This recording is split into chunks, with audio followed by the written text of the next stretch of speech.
Happy New Year and welcome back to the Musical Instrument Investigator. We are back again where we left off, looking at musical instrument auctions. This is the first auction that we're going to have a look at in 2023, the first full one. And this one is a UK-based auction from Stroud Auctions. And this particular auction is happening between January the 11th and 12th, 2023. Now, the actual musical instrument part of this auction is finishing on the 11th, but it is quite a huge auction, so there is loads of other stuff going on. Seems like the buyer's premium is 18%. It might be a bit kind of higher, depending if you're doing it in the sale room or online. You can also click here and go via the saleroom.com, as many auction houses do. Other than that, I think it's fairly kind of standard. Like I said, if you are outside of the UK, then check all the terms and conditions in import, export, etc, etc. I think in 2023 we'll try and mix it up a little bit and do some other things which aren't just auctions, interviews and things like that, but that might not come until the summer. So until then, we're just going to carry on as normal. Not too many musical instruments in this particular auction, but we will have a look and see what we have. We've got a few kind of interesting things. Symphonium polyphonic music box and disc there, 80 to 120. A few different gramophones and radios, but a little bit out from what we normally look at. We've got a Vox mini guitar amp and a custom one there, 30 to 50. Got a JHS Rockbox model RBX2 and a Behringer V amp 2. So a few different things there, 20 to 40. We've got a Bowron, an Irish Bowron drum, 10 to 20 pounds with Murphy's Irish Stout on it. Then we have some tin whistles there of different kind of pitches, and they come in a lacquered case. So there you go, that's quite interesting. Let's move on here. Just to say that it is obviously the 1st of January today, so a happy new year to everyone, and I hope that everyone has a good 2023. We've got a Besson of London clarinet there, 30 to 50. Yamaha flute there, 30 to 40. F.E. Old & Son trombone there, 30 to 50. Carl Mayer tenor saxophone, 30 to 40. It's all fairly standard stuff. An Applause by Ovation electroacoustic there, 30 to 40. Coban electroacoustic bowlback, 30 to 50 in the Ovation style. Gibson Epiphone model PR300 acoustic, 50 to 80. Freshman Apollo solid top electroacoustic there with an amplifier there, 100 to 200. They've got a Fender Model F03 acoustic guitar, 50 to 80. Crafter 12 string there, 100 to 150. Peerless Songbird from 2007, 200 to 250. Peerless were quite a popular make for a period of time in the UK. I'm not sure if they kind of spread wider than that, but I think most of their guitars are imported, but they were doing quite well. I think actually the main kind of distribution warehouse for them was not too far from where I was living in a certain part of London around that period, so interesting to see that. Let's have a look on this. We're going to have to do the right click and open a new tab because this auction doesn't like to go back on things for some reason. So we've got a Rickenbacker 330 12 string there from 1998, 1100 to 1500. Quite a few pictures here. Well, I was going to say there's quite a few pictures, but that went a bit weird. So for some reason it fired us down to the bottom, not quite sure why. But any case, there you go. It's if you're interested in Rickenbackers, there's a Rickenbacker there. Carry on a bit more. We've got a Yamaha ERG 121 electric there, 20 to 30. That is was the ultimate bottom of the range Yamaha at some stage. Washburn BT2 Maverick, 30 to 50. A Phone Les Paul Special 2, 40 to 80. PRS Tremonti SE electric guitar, 80 to 120. That's a lower range. Washburn G2V 1980s electric there. Let's have a look at this collection of violin bits. some different parts and accessories there. Looks like a bit of a neck of something there, 50 to 100. This stuff is always popular, so I'm sure it will do well. I think we've managed to fall foul there of the thing. I pressed the wrong bit.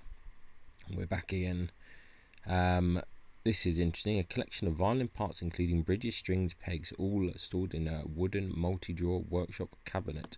One of these old school cabinets here. Always quite curious. 50 to £100. I think someone would probably interested in the cabinet regardless of what's inside it. Some fairly interesting bits, nothing too outrageous, but you never know what is in the other drawers. Whole load of other kind of violoncello accessories there.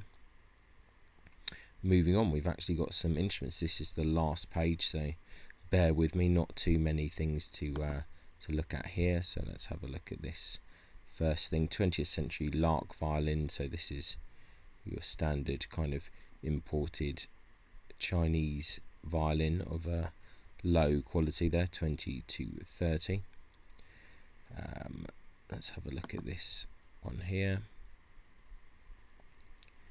Anonymous violin. Looks like a fairly standard trade violin, probably from Germany or some such, in the, once again, early 20th century, I would think, so not too much need to delve into that too far. There's another one here that they're saying is 19th to 20th century. Let's have a look at this. And let's have a look at the back. Once again, looks like the usual kind of thing that we see, but sometimes it's good to look at this stuff because you never know what you might find. Saying a German violin here with a Steiner label. Let's have a look at that. And see, well, more interesting than most. 50 to 100 there. It's got a Steiner label, but slightly different to the normal kind of things. I mean, this violin itself and the scroll is quite interesting. I think it's, yeah, not the usual. I think it has some age to it. It'd be good to see it in person. A lot of people doing these kind of Steiner style violins, and they're not necessarily all nasty kind of cheap copies. There were some other kind of ones that were a bit better. Yeah, that one I think is kind of maybe a bit more interesting than normal. I could be completely wrong, and often am very wrong, but that one looks a little bit more interesting in any case. And let's move on here. And it's another violin. Let's have a look at some of the other images. I don't know why it keeps on taking us down to the test page. It's a bit irritating. No picture of the back on this one for some reason, so it's kind of strange, but it looks like your normal trade violin. 50 to 80. Let's have a look. Violin here labelled Nicholas Amati, manufactured in Berlin.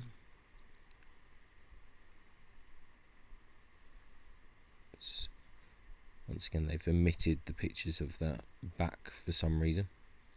Not quite sure what that is, but a fairly kind of standard trade violin and bow there.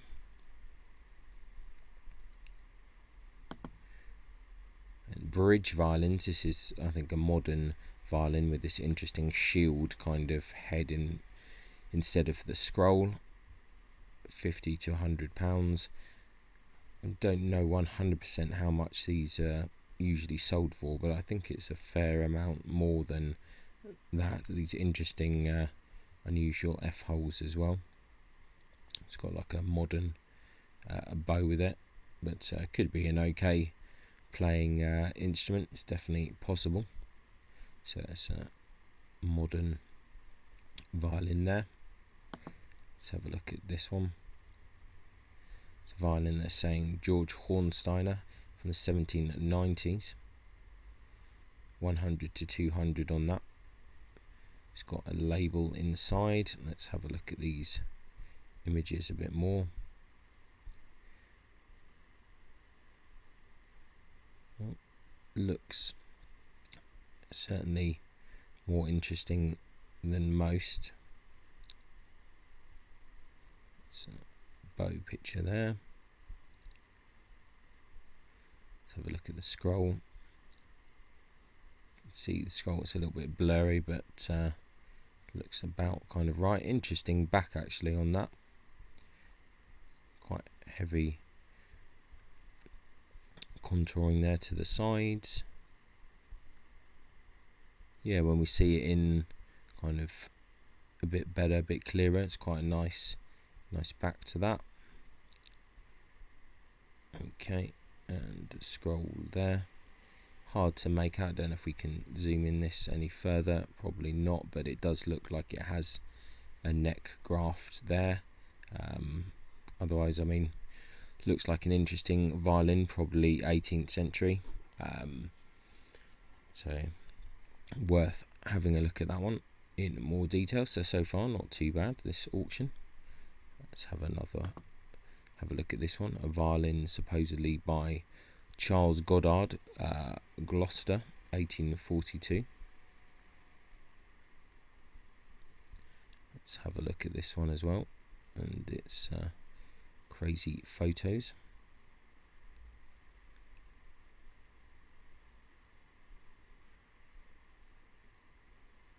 Slightly interesting scroll. Looks like it has a neck graft on that one. The varnish is quite strange on this one. Some funny things going on. Let's have a look there. You can see some kind of neck graft there. Yeah, possibly it is what it says it is, a kind of English violin from the 19th century or so. So that's another one to bear in mind. Let's have a look here. We've got anonymous 19th century violin. This is really quite unfortunate the way that it sends me down on the images. Oh, it's got quite a interesting back on that. Let's have a look a bit more at the scroll. Does seem most likely to be maybe a higher level of a trade instrument more than anything else, but could be wrong. 200 to 400 there, they seem to like that. It's a bow as well, so interesting few lots so far.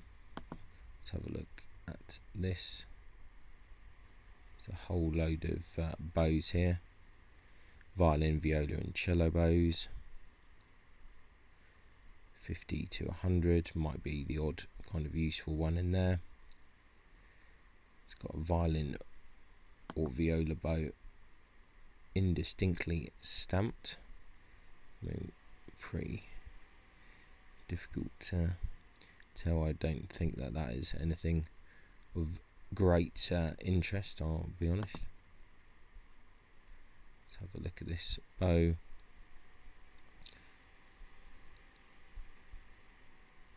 German violin viola bow stamped Lupo, 30 to 50, needs a fair bit of work there.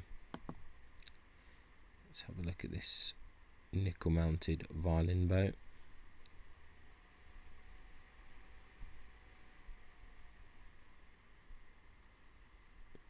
Nothing too crazy, 50 to 100. It's an octagonal bow here. I think this picture situation is just very awkward. Another octagonal bow. This one looks a bit more promising potentially. Stamped Dodd. Let's have a look. Are there any good pictures of the head at all? Hard to say, but 30 to 60. It would be interesting to see how the bids go on that. We've got a last few to go in. Another octagonal one, stamped Rudy Steinel. 50 to 100 on that one. And they're saying it's a Hill and Son bow. Let's have a look and see. Have a look at the stamp. Okay. Silver mounted, yeah. Could be. Could possibly 40 to 60. I mean, that would be immensely kind of cheap for a Hill bow. So, yeah, interesting. Hard to tell because the pictures are a little bit dubious, but nevertheless interesting. Have a look at this. Carlos Fisori viola with 2 bows, 1880s, 400 to 600. They're saying on this. Let's have a look to the back. This just looks like a very standard trade instrument to me. Have a look at the bows. Yeah, I don't think it's anything too crazy. And let's have a look at this final item here. It's a 19th century cello with rosewood pegs. Repair of LT Chapel Violin and Bow Makers, East Ham. Okay, 200 to 300 is on this. Quite a few pictures on this. That's quite interesting.